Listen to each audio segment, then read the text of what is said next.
விதமான தீய பழக்கங்களுக்கு அடிமையாக இருந்தேன். கர்த்தர் கிருபையினால என் மனைவி அவங்க பார்த்தீங்கன்னா அப்பாவோட தங்கச்சி பொண்ணு தான். அவங்கள திருமணம் பண்ணணும்னு சொல்லி அதுக்காக தான் நான் கன்வெர்ட் ஆனேன் ஆண்டவருக்குள்ள. எனக்கு பேர் வச்சாங்க, எபினேசன் பேர் வச்சாங்க. எபினேசன் என்னன்னு எனக்கு தெரியாது, பரிசுத்த ஆவின்னு என்னன்னு தெரியாது. என்னன்னு இல்லாத ஒரு மனுஷனை தான் மனைவி கல்யாணம் பண்ணாப்புல. அப்போ அவங்க மட்டும்தான் ஜெபிப்பாங்க வீட்டில். அப்புறம் கர்த்தர் ஒரு மனுஷனை பிடிக்கணும்னா எப்படி வேணா பிடிப்பார். முதல் தடவை மாப்பிள்ளை வீடு தான் பொண்ணு வீடு பார்க்க போவாங்க. ஆனா எங்க வீட்டுல அப்படியே ஆப்போசிட். அவங்க எல்லாம் வந்துட்டாங்க வீட்டுக்கு இந்த மாதிரி கேட்கறதுக்கு வந்துட்டாங்க. நான் என்ன சொன்னேன் தெரியுங்களா, வேண்டான்ட்டேன் அப்படின்னு. போல இந்த ரொம்ப தீவிரமான தீய பழக்கங்கள் அதிகமா இருந்தது. அதான் நான் அடிக்கடி பரிபேதத்தை சொல்லுவேன். நம்ம ஒவ்வொருத்தருடைய குற்றங்களையுமே பாவங்களையும் யாரை தெரிஞ்சுட்டோம் அப்படின்னா கண்டிப்பா யாரோடும் பழக மாட்டோம். என்னுடைய பாவங்களை நாங்க பார்த்து ஏதாவது ஸ்கிரீன்ல போட்டு காமிச்சாங்கன்னா யாருமே பக்கத்திலே வர மாட்டேங்குது. ஒவ்வொருத்தருக்கும் அந்தரங்கம் ஒண்ணு இருக்கு. அந்த மாதிரியான காரியங்களோடு கூட நான் இருந்தேன். கர்த்தர் முன்குறித்து விட மாட்டார். இன்னைக்கு வந்திருக்கோம் எல்லாரையுமே ஆண்டவர் என்ன இருக்காரு, முன்குறித்து இருக்கிறார். அப்ப அப்படியாக இருக்கும்போது மறுபடியும் அவங்க அண்ணன் மேரேஜுக்கு போகும்போது கர்த்தர் கிருபையினால சந்திச்சோம், ஓகே சொல்லிட்டு. அதுக்கப்புறம் பல்வேறு விதமான தண்டனைகள், அடிகள், உதைகள் எல்லாம் பட்டு கடைசியில புடமிட்டு கொண்டு இன்னைக்கு ஆசாரியராக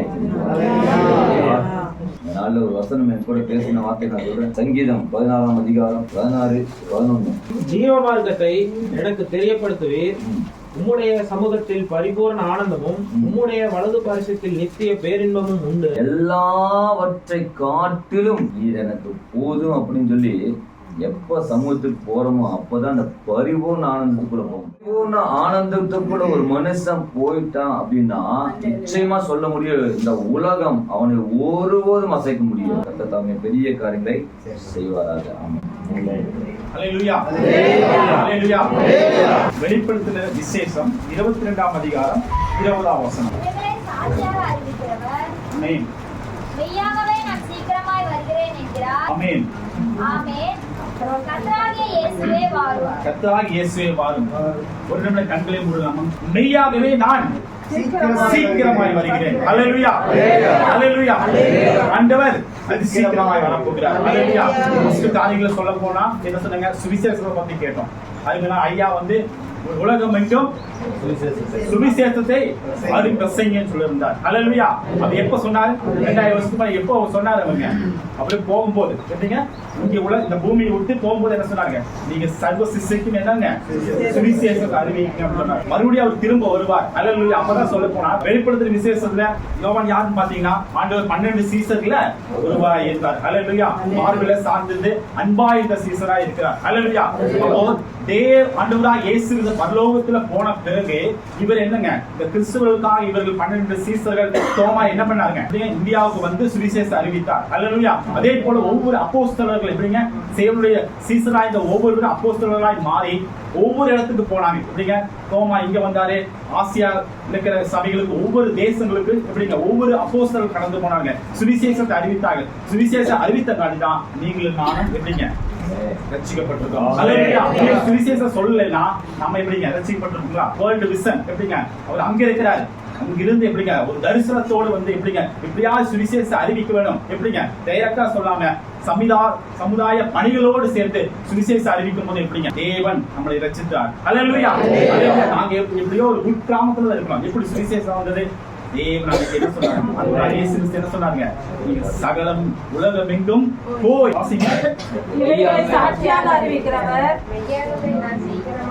மெய்யாகவே நான் சீக்கிரமாய் வருகிறேன் சொன்னேன். அல்லேலூயா. உலகத்துல 2000 ஆண்டுகளுக்கு முன்பாக ஆண்டவராகிய இயேசு கிறிஸ்து கூட மனுஷனாக என்ன பண்ணார், உங்களுக்காக எனக்காக எப்படிங்க ரத்தத்தை சிந்தி என்னங்க சபையாகிய உங்களாகிய மனவாட்டியாகிய உங்களை என்னை எப்படிங்க ரத்தத்தினால மீட்டு எடுத்தார். அல்லேலூயா. மீட்டு எடுத்த பிறகு என்ன சொன்னா, அவர் ஒரு கட்டளை கொண்டு போனார் சுவிசேஷம் அறிவிக்கும்படியாக. அவர் சுவிசேஷம் அறிவித்து என்ன பண்ணாரு, தேவன் ஒரு வாசஸ்தலத்தை நம்ம என்ன பண்ண ஆயத்தம் பண்ணி வச்சிருக்கார். பரலோகத்தில் என்ன பண்ணாரு, உங்களுக்கு எங்களுக்கு என்ன வச்சிருக்காருங்க, வாசஸ்தலத்தை வச்சிருக்காரு. நம்ம கிறிஸ்தவர்களாக இருந்தா நமக்கு என்ன பெனிஃபிட்? பரலோகம். அல்லேலூயா. பரலோகத்துல என்ன இருக்குங்க? அல்லேலூயா. பரலோகத்துல நம்ம ரட்சிக்கப்பட்ட நமக்கு என்ன காத்திருக்குதுன்னா பரலோகம். பரலோகத்துல என்ன இல்லைங்க, அழுகை இல்லை, அவளை இல்லை, கண்ணீர் இல்லை. நீங்க என்ன நடந்து எங்க நடப்பீங்களா? இப்பெல்லாம் தங்கமெல்லாம் எங்க போட்டுருக்காங்க அதுல ஒரு பவுன் ஒரு கிராம் எவ்வளவுங்க 8000 மலை மேல ஏறிச்சுங்க எப்படி சொல்றாங்களாமா மலை மேல ஏறிச்சு 8000 ஒரு கிராம் எப்படிங்க ஒரு குண்டு மலை ஒரு குறுமலை வச்சிருக்கீங்களா அதோட கம்மியா இருக்கு 8000 ஆனா அதோட கம்மியா இருக்கு ஓகே ரைட் நமக்கு ஏசப்பா எங்க வச்சிருக்காங்களாமா பரலோக தங்கத்துல என்ன பண்ணுவீங்க எப்படிங்க 12 முத்துக்கள் தங்க இப்படிங்க தங்கத்துல நடப்பீங்களாமா தங்கத்திலேயே நடப்பீங்களாமா தங்க தங்கத்துக்கு காதுல போட முடியுங்களா போட முடியாது காலையே மிதிச்சுட்டு போவீங்க நீங்க இந்த அளவுக்கு அப்ப எப்படிங்க அந்த மாதிரி சூழ்நிலை தேவன் என்ன பண்ணிருக்காரு அப்படி நமக்கு கொடுக்க ஆயத்தம் பண்ணி வச்சிருக்காரு தேவனாய் கர்த்தர் ஆண்டவராகிய இயேசு கிறிஸ்து என்ன சொல்றாரு பாருங்க இங்க ஒரு வசனம் பாக்குற 22:20 இதோ சீக்கிரமாய் வருகிறேன் அடுத்தது வசனம் வாசிங்க 22:12 வாசிங்க இதோ சீக்கிரமாய் வருகிறேன் இதோ சீக்கிரமாய் வருகிறேன் ரெண்டாவது ஃபர்ஸ்ட் வசனம் சீக்கிரமாய் வருகிறேன்னு சொல்லிட்டாரு ரெண்டாவது வசனம் எப்படிங்க சீக்கிரமாய் வருகிறேன் அதே மாதிரி 12:7 வாசிங்க இதோ சீக்கிரமாய் வருகிறேன் பழைய ஏற்பாட்டுல ஒரு வசனம் சொல்லப்பட்டிருக்கு பாத்தீங்கன்னா 2-3 சாட்சிகளாக எப்படிங்க ஒரு யாரை குற்றப்படுத்தோம்னா ஒரு சாட்சி இல்ல எப்படிங்க 2-3 அப்போ தேவன் வந்து உலகத்துல வந்து ஒரு ஆண்டவர் சொல்வாரு என்னுடைய காரியங்கள் உலகத்துல நடத்தணும்னா எப்படிங்க என்னுடைய தீர்க்கதரிசிகளுக்கு என்ன பண்ணுங்க மறைக்க மாட்டேன்னு சொல்றாரு மறைக்காம சொல்ற அப்போ தேவன் ஒரு காரியத்தை உலகத்துல ஏதோ ஏற்படுத்தோம்னா யாராச்சும் 2 பேருக்கு ஆண்டவர் சொல்லுவார் எப்படிங்க அது ஒண்ணு இந்தியாவில இருக்கலாம் ஒரு கிராமத்துல இருக்கலாம் இல்லாட்டி ஆசிரியர்ல யாராச்சும் இருக்கலாம் ஆண்டவர் செய்யக்கூடிய காரியங்களை யாராச்சும் 3 பேருக்கு சொல்லிட்டு தான் செய்வார் எதுக்காக நியாயப்பிரமாணம் எப்படிங்க நியாயப்பிரமாணம் கடைசியில வந்து இல்லையே எப்படிங்க இது சொல்லலையே சொல்லிட்டு யாரும் சொல்லக்கூடாது 2 பேருக்கு முன்னாடியே சொல்லியிருப்பார் தரிசனத்தினால் நினைக்கலாம் இல்லாட்டி தீர்க்கதரிசனா உரைக்கலாம் இல்லாட்டி சொப்பனத்தினால் காண்பிக்கலாம் அப்படின்னு சொல்லிட்டு தேவன் யாராவது தீர்க்கதரிசி மூலமா சொல்லிவிட்டு தான் ஆண்டவர் உலகத்துல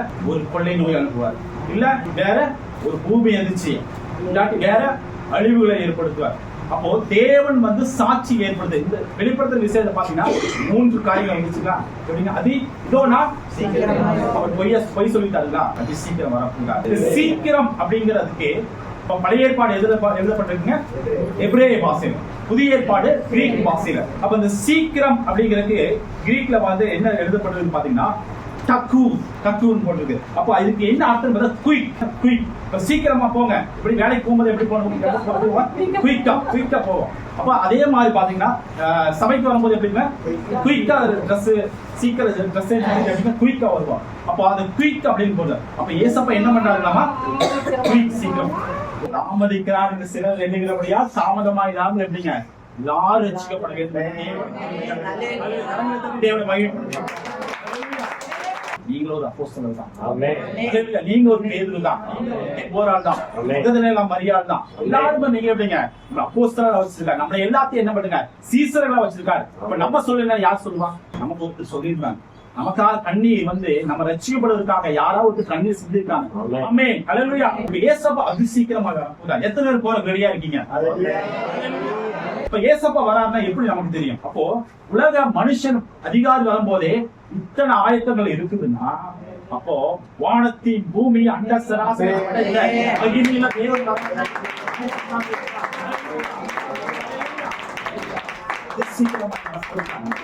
எப்படி தெரியும் சில அடையாளங்கள்ல வச்சிருக்காரு அதை பார்த்துட்டு நம்ம கண்டுபிடிச்சிடலாம் ஏசப்பா வராரு அதுல ப்ளூ நிறைய எல்லாம் கொடுத்துருக்காரு அதை பார்த்துட்டோம்னா நம்ம எந்த இடத்துல நிக்கிறோம் ஆயத்தமா இருக்கிறோமா வெளிப்படுத்தும் 3:11 இதோ சீக்கிரமாய் வருகிறேன் ஆமென் ஒருவனும் உன் கிரீடத்தை எடுத்துக் கொள்ளாதபடிக்கு உனக்குள்ளதை பற்றி கொண்டிரு அப்ப நமக்கு எல்லாத்துக்கும் என்ன வச்சிருக்காருமா ரட்சிக்கப்பட்ட எல்லாருக்கும் என்ன இருக்குங்களாமா கிரீடம் இருக்குதாமா ஆனா அடுத்த வசனம் என்ன சொல்லுங்க அடுத்த வார்த்தை என்ன சொல்றீங்க ஒருவனும் உங்களுக்கு ஒரு கிரீடம் எல்லாத்துக்கும் கொடுத்திருக்காரு ஒருவனும் உன் கிரீடத்தை உங்களுக்கு ஒரு கிரீடம் இருக்குது அது இன்னொரு தட்ட பாக்குறாங்க கிரீடத்தை எடுத்துக்கொள்ளாதபடி எச்சரிக்கையாரு அப்போ நமக்கு ஆண்டவர் ரட்சிப்பை கொடுத்திருக்காரு நமக்கு வந்து சமாதானத்தை கொடுத்திருக்காரு ஆண்டவரா ரத்தத்தால் மீட்கப்பட்ட நாம் நீதிமானாக மாற்றிருக்கோம் ஆண்டவர் நமக்கு கிரீடத்தை வச்சிருக்காரு அந்த கிரீடத்தை எடுக்கிறதுக்கு இன்னொருத்த ரெடியா இருக்கு அப்ப அந்த கிரீடத்தை பாதுகாப்பது யாரோட காரணம் யாரோட கடமை உங்களோட கடமை அல்லேலூயா ரட்சிப்பை பெற்றுக்கொண்ட மிகப்பெரிய ஒரு ரட்சிப்பை நம்ம பெற்றுக்கொண்டிருக்கோம் அந்த ரட்சிப்பை நம்ம வந்து ரட்சிப்பின் சால்வை நம்ம பாதுகாத்துக் கொள்ள வேண்டும் அந்த ரட்சிப்பின் சால்வை பாதுகாத்துக்கிட்டு அந்த ரட்சிப்பை நம்ம அனுதினமும் பாதுகாத்து வந்தாதான் ரட்சிப்பு கடைசி வரைக்கும் நிலைத்து நிற்க முடியும். ரட்சிப்பை இடையில இழக்க முடியும். அதை நாம எப்படி பாதுகாத்து கொள்ள வேண்டும். அல்லேலூயா. அது எப்படி பாதுகாக்கிறது சில காரணங்கள் இருக்கு. ஜெபத்தினால். அடுத்து என்னங்க? வேதத்தை வாசிக்க வேண்டும். 2 தீமோத்தேயு 4:7-8. நல்ல போராட்டத்தை போராடினேன். ஆமென். ஓட்டத்தை முடித்தேன். விசுவாசத்தை காத்துக்கொண்டேன். பாருங்க, நல்ல போராட்டத்தை போராடினேன். யார் சொல்றாங்க? இதுங்க பவுல் சொல்றார். நல்ல போராட்டத்தை போராடினேன், ஓட்டத்தை முடிச்சேன். ஒரு என்ன சொல்றான்னு பாத்தீங்கன்னா, ஒரு ரேஸ் அந்த காலத்துல வந்து இப்போ நடக்குது, ஒலிம்பிக் நடக்குது பாத்தீங்களா? அப்ப கிரீக் தான் வந்து ஃபர்ஸ்ட் கிரேக்கர்கள் ஒலிம்பிக்க ஆரம்பிச்சாங்க. கிரேக்கர்கள் தான் ஒலிம்பிக் ஆரம்பிச்சாங்க. அப்ப அந்த ஓட்டப்பந்தயம் அந்த நாட்களில விசேஷம் தான் வருது. அதை தான் பவுல் என்ன பண்றாரு? அந்த உதாரணமாய் காட்டி சொல்றாரு. நல்ல போர். அதே போல பவுல் என்ன சொல்றாரு? இந்த ஓட்டத்தை வச்சு அவர் வந்து என்ன சொல்றாருங்க? கிறிஸ்துவ வாழ்க்கையை ஒப்பிட்டு சொல்றாரு. நல்ல போராட்டத்தை போராடினேன், ஓட்டத்தை முடிச்சிட்டாரு. ஓகே, விசுவாசத்தை கடைசி வரைக்கும் விசுவாசத்தை காத்துக்கொண்டேன். அடுத்த வசனம் இது முதல் நமக்கு என்ன கிரீடம் வச்சிருக்காங்க? நீதியின் கிரீடம். அல்லேலூயா. நீதியின் கிரீடம் தான் நமக்கு என்ன ஆண்டவர் வச்சிருக்காரு, எனக்காக வைக்கப்பட்டிருக்குது. அல்லேலூயா. நீதியின் கிரீடம் வைத்திருக்கிறார். அல்லேலூயா. வெண் வஸ்திரம். அல்லேலூயா. இந்த வஸ்திரம் என்னதுங்க? நீதிகளே. பிதாவாகியம் நீதியா இருக்கிறார். எப்படிங்க? அவர் நீதியா இருக்கிறார். அப்ப ஆபிரகாம் என்ன பண்ணாருங்க? விசுவாசத்தினாலே விசுவாசம் தகப்பனா இருந்தார். அல்லேலூயா. நம்முடைய வாழ்க்கையில் விசுவாசம் மிக முக்கியமானது. அல்லேலூயா. கிறிஸ்துவ வாழ்க்கை வந்து கரெக்டா ஓடிட்டே இருக்கணும். அதே போல ஏசப்பாவுக்காக ஓடும்போது கடைசியில் என்னதுங்க? வாருங்கள் என் பிதாவினால் சொல்லும் போது தூதர் எல்லாம் பார்ப்பாங்க. ஓ, ரொம்ப சந்தோஷம். இவங்களுக்கு ஆண்டவருக்காக என்ன பண்ணாரு? வாழ்ந்து காட்டியிருக்காங்கன்னு சொல்லிட்டு இவ்வளவு சந்தோஷப்படுவாரு. அல்லேலூயா. வலது பக்கத்துல எப்படிங்க? செம்மறி ஆடுகள், இடது பக்கத்துல வெள்ளாடுகள் நிற்கப்படும். இப்படி நீதியுள்ள நியாயாதிபதியாக கர்த்தர் நாளில் எனக்கு தந்தருவார். அல்லேலூயா. எனக்கு மாத்திரமல்ல, நம்ம எல்லாத்துக்கும் ஆண்டவர் என்ன பண்ண? எனக்கு மட்டும் இல்லப்பா, உங்களுக்கு எல்லாத்துக்கும் நீதியின் கிரீடம் வெயிட் பண்ணி. கிறிஸ்துவ வாழ்க்கையில் எப்படி ஓடுறது? அதுக்கு ஒரு வசனத்தை ஆண்டவர் எழுதி வச்சிருக்காரு. எப்படின்னு? எபிரேயர் 12:1. ஆகையால் மேகம் போல் இத்தனை திரளான சாட்சிகள் சூழ்ந்து கொண்டிருக்க பாரமான யாவற்றையும் சுற்றி நெருக்கி நிற்கிற பாவத்தையும் தள்ளிவிட்டு, எதை தள்ளணுங்க? பாவத்தை தள்ளிவிட்டு விசுவாசத்தை துவக்கிறது யாருங்க? ஏசப்பா. விசுவாசத்தை துவக்கிறவரும் முடிக்கிறவர் யாருங்க? ஏசப்பா தான் முடிக்கிறார். நீங்க ஓடுனா சரி, கூட யார் வந்துட்டே இருக்காங்க? ஓட ஏசப்பா வந்துட்டே இருக்கிறாரு. அவர் ஓட சேர்த்து ஓடிட்டே இருக்காங்க. விசுவாசத்தை துவக்கிறவரும் இருக்கிற இயேசுவை நோக்கி நமக்கு நியமித்திருக்கிற, நமக்கு என்ன ஒரு நியமிச்சிருக்காரு. அவருக்கு ஒரு ட்ராக் கொடுத்திருக்காரு. அந்த ட்ராக்ல அவர் எப்படிங்க? உரிமையோட ஓட கடவும். அல்லேலூயா. நமக்கு ஒரு ட்ராக் கொடுத்திருக்காரு. எப்படிங்க? இயேசுவை நோக்கி ஓடணும். வேற மனுஷன் யாரையும் பார்க்க, ஐயோ அவங்க அப்படி இருக்காங்க அப்படி இருக்காங்க, அதை பார்க்க கூடாது. இயேசப்பாவை நோக்கி. அல்லேலூயா. எப்படிதான் ஓடணும்? உரிமையோடு லக்கை நோக்கி ஓடணும். எப்படி? நமக்கு லக்கை அங்க என்ன இருக்குங்க? ஒரு கப்பு வெயிட் பண்ணிட்டு இருக்குது. நீதியின் கிரீடத்தை பார்த்து ஓடிட்டே இருக்கணும். சரி, நம்ம எப்படி காக்க வேண்டும்? ஏசப்பா வருகையை நம்ம எப்படி பார்த்து இருக்கணும்? ஐயோ வந்துட்டாரே, ஏசப்பா வந்துட்டாரே, இன்னும் இப்பதான் சொத்து வாங்கி வச்சிருக்கேன். 2 பேதுரு 3:12 வாசிங்க. தேவனுடைய நாள் சீக்கிரமாய் வரும்படிக்கு மிகுந்த ஆவலோட காத்திருங்கள். மிகுந்த எத்தனை பேர் ஆவலோட காத்திருக்கீங்க? அல்லேலூயா சொல்றாங்க. சரி, சீக்கிரமாய் வருவது எப்படி அறிந்து கொள்வது? எப்படிங்க? இதுவரைக்கும் வந்துட்டான்னு பார்க்கலாம். ரோமர் 9:28 வாசிங்க. சீக்கிரமாய் தம்முடைய காரியத்தை நிறைவேற்றுவார். கர்த்தர் பூமியிலே சீக்கிரமாகவே காரியத்தை நிறைவேற்றி முடிப்பார் என்றும் ஏசாயா இஸ்ரவேலை குறித்து சொல்லி இருக்கிறான். பாருங்க, ஏசாயா யாரை பத்தி? இஸ்ரவேல் தேசம் இருக்குதா? எத்தனை பேர் கை தூக்கி பார்க்கலாம். 30 வருஷம் முன்னாடி கேள்விப்பட்டோம். இஸ்ரவேல்ங்கிற தேசமே தெரியாது. கண்டிப்பா கால ஏதோ பைபிள வாசிக்கிறோம், அவ்வளவுதான். ஆனா இப்ப தெரியுதுங்களா? அப்போ இஸ்ரவேல் வந்துருச்சு. இஸ்ரவேலை குறித்து யார் சொல்லியிருக்காங்க? தீர்க்கதரிசனமா ஏசாயா தீர்க்கதரிசி. ஏசப்பா பிறக்கிறதுக்கு முன்னாடி 400 வருஷத்துக்கு முன்னாடியே வந்து ஏசாயா சொல்றாரு. அப்ப 400 + 2025 கணக்கு போடுங்க. 2425 வருஷத்துக்கு பின்னாடி நம்ம இருக்கிறோம். இஸ்ரவேல் தேசம் எப்ப காணாம போச்சு? கிறிஸ்து பிறக்கிறதுக்கு முன்னாடி 586 இஸ்ரவேல் தேசம் என்பது எல்லாமே சிதறிக்கப்பட்டாங்க.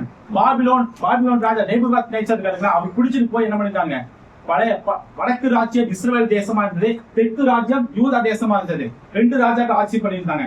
இஸ்ரவேலை 10 கோத்திரங்களை யாரும் எடுத்துட்டு போனாங்களாமா? அசிரிய ராஜா எடுத்துட்டு போயிட்டாங்க. 586 நேபுகாத்நேச்சர் என்ன பண்ணிட்டாங்க? யூத தேசத்துல இருக்கிற ராஜாக்கள் எல்லாம் பிடிச்சு அங்க எல்லாத்தையும் பிடிச்சிட்டு என்ன பண்ணிட்டாங்க? சிறை கைதிகளா கொண்டு போறாங்க. தேசம் அப்படியே போய் பால் கடிப்பால் மாறி போச்சு. தேசம் பேரே எல்லாம் போய். இஸ்ரேல் தேசத்தை குறித்து ஒரு காரியம் ஆண்டவர் ஒரு குழு வச்சிருக்காரு. யோவேல் 1ஆம் அதிகாரம் 6ஆம் வசனம். இஸ்ரேல் தேசம் மீண்டும் உருவாகும், வந்துருச்சுன்னா நான் வந்துருவேன் சொல்லிட்டாரு. எண்ணி முடியாத ஒரு பலத்த ஜாதி என் தேசத்தின் மேல் வருகிறது. அதன் பற்கள் சிங்கத்தின் பற்கள், துஷ்ட சிங்கத்தின் கலைவாய் பற்கள் அதற்கு உண்டு. சிங்கத்தின் பல், சிங்கம் அப்படின்னு தலையை யாரை குறித்து குறிக்கிறது? நேபுகாத்நேச்சர். நேபுகாத்நேச்சர் என்ன பண்ணிட்டாங்க? 588 அன்னைக்கு வருஷங்கள்லாம் எப்படி வந்துச்சுன்னா மைனஸ்ல தான் வந்துச்சு. 600 599 ஏசப்பா எப்போ பிறந்தாரோ அப்போ காலங்கள் எப்படி ஆயிடுச்சுங்க? கரெக்டா மாறிச்சு. 1 2 3 4 2025 மாறிச்சு. குஷ்ட சிங்கத்தின் கடைவாய்ப்பட்டு அதுக்கு உண்டு. 7ஆம் வசனத்தை வாசிங்க. அது என் திராட்சை செடியை அழித்து, திராட்சை செடி அப்படின்னு பைபிள வாசிங்கன்னா இஸ்ரவேல் தேசம். அத்திமரம் அப்படின்னு வாசிங்கன்னா யாரை குறித்து பேசப்பட்டது? அத்திமரம் பட்டு போஞ்சோனாரு ஆண்டவரே. ஏசப்பா சிலுவையில அறைக்கு முன்னாடி என்ன பண்ணாரு? மரத்தை பார்த்து சபிச்சா. இன்னைக்கு வரைக்கும் என்ன ஆயிடுச்சுங்க? இது வரைக்கும் ஏசப்பாக உங்களை ஏற்றுக்கொள்ளவே இல்லை. உங்க யூத கிட்ட போய் ஏசப்பா அப்படின்னா அது மனுஷன் சொல்லிட்டு போயிருவாங்க. அவர்தான் மேசியா சொன்னா மேசியா வருவாரு. அவர் வரும்போதுதான் என்ன தேசத்தை நாங்க ஆட்சிக்கு செய்வோம் அப்படின்னு அவங்க நம்ப மாட்டாங்க. திராட்சை செடி என் திராட்சை செடி அழித்து திராட்சை செடி சொல்லிட்டாங்களா? அத்தி மரம் சொல்லிட்டாரா? இது யாரை குறித்து சொல்லப்படுதுன்னா இஸ்ரவேல் தேசம் சொல்லப்படுது. அல்லேலூயா, அல்லேலூயா. அப்ப இந்த தேசத்தை குறித்து 580 அடிமைகளா போயிட்டாங்க. அது மீண்டும் வரும் சொன்னாரு. ஒரு உலகத்திலே ஒரு தேசம் அழிந்து மீண்டும் உருவான சரித்திரமே இல்ல. ஒரே தேசம் இஸ்ரவேல் தேசம் தான் உருவாயிருக்கு. எப்போ சொன்னார் பாத்தீங்கன்னா ஆதியாகமம். இந்த இஸ்ரவேல் தேசத்துக்கு பேர் வச்சது யாருங்க? ஆதியாகமம் 35ஆம் அதிகாரம் 10ஆம் வசனம். 35 இப்போது உன் பேரு யாக்கோபு. நீ பேர் யாக்கோபு இல்ல, இஸ்ரவேல் அப்படின்னு சொல்லி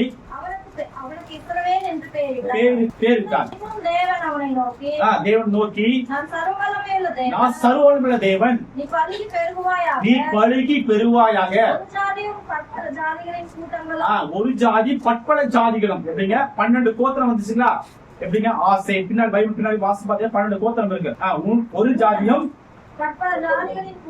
கூட்டங்களும் உன்னிடத்திலிருந்து உருவாகும்.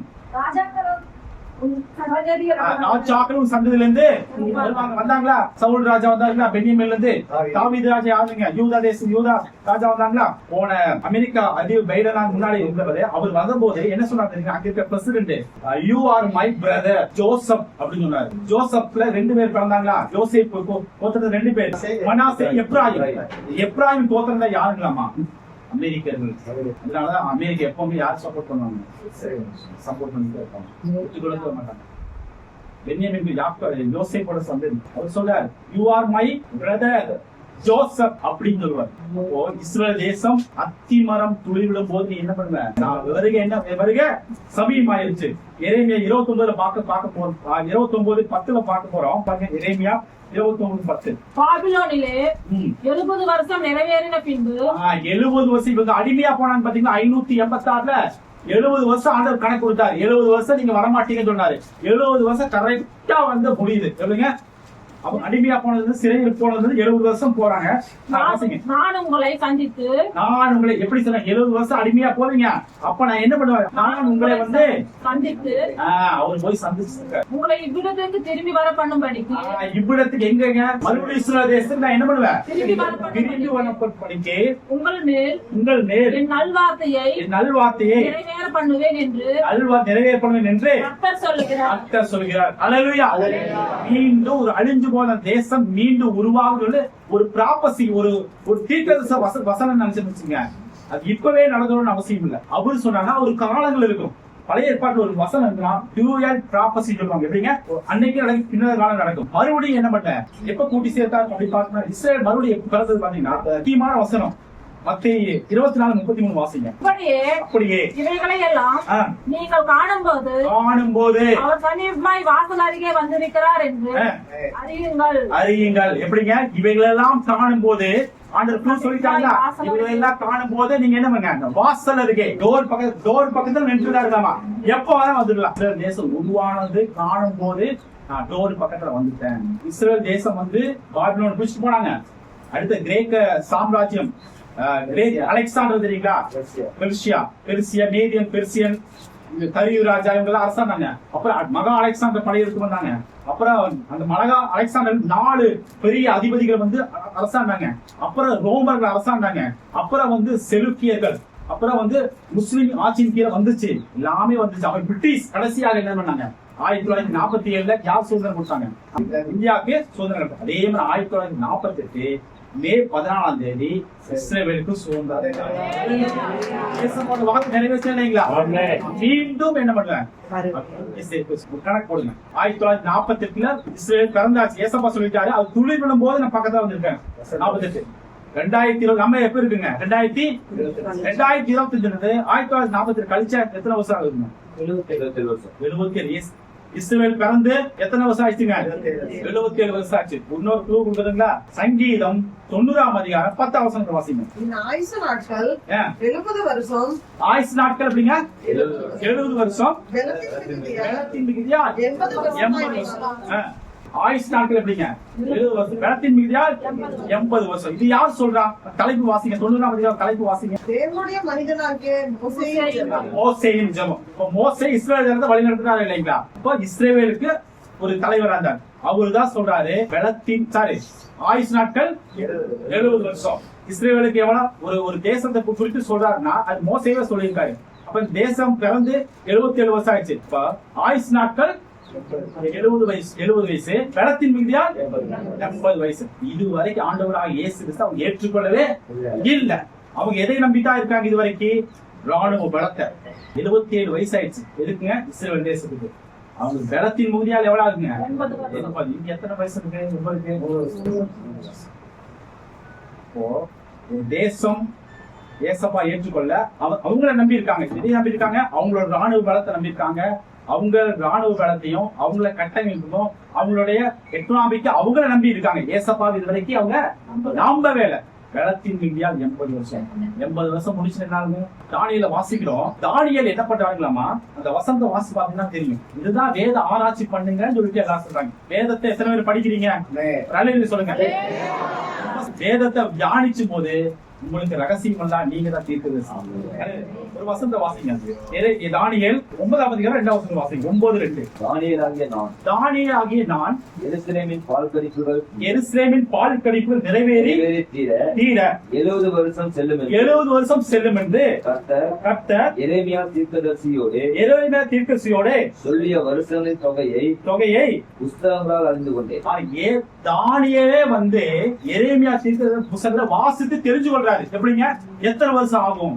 சிறைபிடிச்சு வந்திருக்காங்க. எங்களை சிறைபிடிச்சு நாங்க வந்து பாபிலோன் தேசத்துல அடிமையா இருக்கிறோம். எத்தனை வருஷம் முடியும் சொல்லி போட்டு யாராவது தீர்க்கதரிசனம் உரைச்சிருக்காங்களா அப்படின்னு யாரை எந்த புஸ்தகத்தை வாசிக்கிறார்களாமா? எரேமியா வாசிக்கணும். அப்ப நீங்களும் நானும் எதை வாசிக்கணுங்களாமா? எரேமியா வாசிக்கணும். எல்லாமே வாசிக்கணும். வெளிப்படுத்த என்ன பண்ணுங்க? 666 புத்தி உள்ளவன் கணக்கு பாருங்க. அந்த இடத்துல நம்ம வந்து ஏஐ டெக்னாலஜி வந்துட்டாரு. இப்போ 77 வயசு இப்போ யாருக்கு? இஸ்ரேலுக்கு. இது எத்தனை வருஷங்க? வளர்ச்சியின் மிகுதியா தங்க சொந்த பலத்துல நிக்கிறாங்க. 3 வருஷம் கழிச்சு என்ன எனக்கு தெரியாது. கிறிஸ்டியன் நம்ம என்ன செய்யணும் அப்படின்னு பாத்தீங்கன்னா ரோமர் 11ஆம் அதிகாரம் 25ஆம் வசனம். மேலும் சகோதரரே நீங்கள் உங்களையே புத்திமான்கள் என்று எண்ணாதபடிக்கு ரகசியம் சொல்றாரு. யார் சொல்றாங்க? ஒரு ரகசியத்தை பவுல் சொல்ற ரகசியம். தெசலோனிக்கேல ஒரு ரகசியம் சொல்லுவாரு. ஒரு சீக்ரெட் சொல்றாரு. கிறிஸ்துவர்களாகி நமக்கு ஒரு சீக்ரெட் சொல்றாரு. என்ன சீக்ரெட் பாருங்க. நீங்கள் அறிய வேண்டும் என்று இருக்கிறேன். அது என்னவெனில் புறஜாதியாருடைய நிறைவு உண்டாகும் வரைக்கும் பாருங்க. புறஜாதியார் நிறைவு. யூதர் அல்லாதவர்கள் அதை தான் புறஜாதியை சொல்றாங்க. யூதர் அல்லாதவர்கள் தான் புறஜாதி. யூதர் அல்லாத நம்மளுடைய நிறைவு வந்து என்னங்க? நிறைவாகணும். 80% ரசிக்கப்பட்டிருக்காங்க உலகம் முழுவதும். 90% ரசிக்கப்பட்டிருக்காங்கன்னு தெரியாது. 99% ரசிக்கப்பட்டாங்க. 100% ஆயிடுச்சுன்னா என்ன ஆயிருங்க? க்ளோஸ். Door close. யாருக்கு க்ளோஸ்ங்க? நமக்கு க்ளோஸ். என்ன க்ளோஸ் புரியுதுங்களா? நம்ம ரட்சிப்பு வந்து ஆண்டவருடைய பார்வையில 100% ஆகணும். 100% ஆச்சுன்னா புறஜாதிகளுக்கு கதவு அடைக்கப்பட்டு யாருக்கு ஓபன் ஆகுங்க? அவங்க பார்க்கணுங்களே. ஏசப்பா அவங்களை பார்க்கணும், நமக்கு முடிஞ்சிச்சு டைம். அதனாலதான் சுவிசேஷ அறிவிக்கும். ஏன் சுவிசேஷ அறிவிக்கிறோம்? ஏன் இன்னைக்கு வந்து ஏசப்பா பத்தி சொல்றோம்? காரணம் என்ன? நான் ரட்சிக்கப்பட்டிருக்கேன், நீங்களும் ரட்சிக்கணும். இதுதான் ஓடுறாங்க. இத்தனை ஊழிக்காரங்க ஏன் ஓடுறாங்க? இவங்க ஏன் ஓடுறாங்க? இவங்க ஏன் ஓடுறாங்க? எல்லாரும் ரட்சிக்கப்படணும். ஏன் சபையை ஆரம்பிக்கிறாங்க? ஏன் அவங்க வேலையை பார்க்க முடியாது? ஏன் சபையை பாலத்தோடு ஆரம்பிக்கிறாங்க? ஓடுறாங்க சாப்பிடாம, மழையிலும் புலியிலும் மழை நடந்து ஏன் சுவிசேஷம் அறிவிக்கிறாங்க? காரணம் என்னங்க? ஆத்துமாக்க அறுவடை செய்யணும், நிறைவேற வேண்டும். அல்லேலூயா. நமக்கு கொடுக்கிற சான்ஸ் சரியா பயன்படுத்திக் கொள்ள வேண்டும். முடியலைன்னா நமக்கு டோர் க்ளோஸ் பண்ணி என்ன ஆயிருக்கு? இஸ்ரேல் ஜனத்துக்கு ஓபன் ஆயிருக்கு. அவ்வளவுதான். ஒரு காலத்து அவங்களுக்கு ஓபன் ஆயிடுச்சு. எப்படிங்க? மோவாபியர் இருக்காங்க, அம்மோனியர் இருந்தாங்க, எகிப்தியர் இருந்தாங்க, அசீரியர்கள் இருந்தாங்க, பாபிலோனியர் இருந்தாங்க. அவங்கள ஏசப்பாவை ஏற்றுக்கணும். அப்போ தேவன், யெகோவா தேவன், யாஹோவே தேவன் சொல்லுவாங்க. தேவன் அதுதான் வந்து டிரான்ஸ்லேஷன் ஏசப்பா நமக்கு எபிரேய பாஷைன்றது. அப்போ அவங்க அன்னைக்கு ஏற்றுக்கொண்டாங்க. மோவாபியர்கள், அம்மோனியர்கள், நேபுகாத்நேச்சர் அவங்கள அதிகமா ஏற்றுக்கொள்ள. அவங்களுக்கு இஸ்ரவேலை ஏற்றுக்கொண்டாங்க. இப்போ நமக்கு கடவுள் ஆண்டவரை ஓபன் பண்ணியிருக்காரு, அவங்களுக்கு அடைச்சிருக்காரு. அல்லேலூயா. இதுதான் ரகசியம். அல்லேலூயா. அதுதான் வந்து என்ன சொல்றாங்க எல்லாரும் சுவிசேஷ அறிவிக்கும் சொல்றாங்க. 11:28 வாசிங்க. அதே அதிகாரத்துல 11:28 சுவிசேஷத்தை குறித்து அவர்கள் உங்கள் நிமித்தம் யார் எவர்கள்? இஸ்ரவேல் ஜனங்கள், யூத ஜனங்கள் உங்கள் நிமித்தம் இருக்கிறார் என்று எரிந்து கொள்ளுதலை அவர்கள் பிதாக்களின் நிமித்தம் அன்பு கூறப்பட்டவர்களாய் இருக்கிறார்கள். ஆமென். அல்லேலூயா. நமக்கு நிறைவாயிடுச்சுன்னா 100% உலக ஜனங்கள் 195 நாடுகள்ல அதிகமான அங்கீகப்பட்ட நாடுகள் எல்லாமே ரட்சிக்கப்பட்டாங்கன்னா, சில பேர் ஏற்றுக்கொள்ளல, சிலர் ஏற்றுக்கொண்டிருக்காங்க. அதெல்லாம் நிறைவாயிடுச்சுன்னா அவங்களுக்கு யாருக்கு இனி அடுத்த சுவிசேஷம்?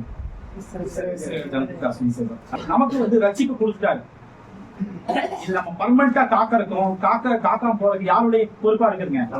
நமக்கு எல்லாம் பொறுப்பு இருக்கு. அதே முன்னாடி பாத்துறீங்க, உங்களோட கிரீடத்தை ஒருவனும் பறித்துக் கொள்ளாதபடி நீங்க எப்படிங்க? விசுவாசம் நம்ம காத்துக் கொள்ள வேண்டும். சரி, ஒரு வசனம் வாசிங்க. மத்தேயு 24:13. முடிவு பரியந்தம் ஒருவேளை நம்மளோட ஆயுசு நாட்கள் ஜீவன் போற வரைக்கும், இல்லாட்டி ஏசப்பா வருகிற வரைக்கும் நிலைத்து நிற்பவனே அது நம்மளுடைய கொடுத்த ரட்சிப்பு எப்படிங்க? இப்போ டெம்பரவரி. அல்லேலூயா. பிரசங்கிட்டாங்க, ஒரு தடவை ரட்சிக்கப்பட்டா முடிஞ்சு போச்சு, பரலோக ராஜ்யம் அப்படின்னு சொன்னாங்க. பரலோக ராஜ்யம் தான் ஓகே. நீங்க உங்க ரட்சிப்பை எப்படி காத்திருக்கீங்க? வாழ்க்கையில எப்படி, பேச்சினால எப்படி இருக்குது, நடக்கையினால எப்படி இருக்குது, எப்படி நம்மளோட வாழ்க்கை பரிசுத்தமா இருக்கணும். பரிசுத்தமானது நல்லதுங்க. நம்ம பரிசுத்தத்தை காமிச்சாதான் மத்தவங்க ரட்சிக்கப்படுவாங்க. நம்ம பரிசுத்தம் இல்லைன்னா பரலோக ராஜ்யம் கிடைக்குமா? கிடைக்காது. இந்த 4 வார்த்தை தான் அவங்க வாழ்க்கை இருந்துச்சு நினைச்சுங்க, நிச்சயமா பரலோகம் போயிருந்தாங்க. அல்லேலூயா. அல்லேலூயா. ரோமர் 8:30 வசனம் வாசிங்க. ரோமர் 8:30. எவர்களை நம்மளை முன்குறிச்சிருக்காங்களா? உலக தோற்றத்துக்கு முன்னாடி முன்குறிச்சாங்க இல்லைங்களா? அழைச்சிருக்காங்களா? சபையில அழைச்சிருக்காங்க இல்லைங்களா?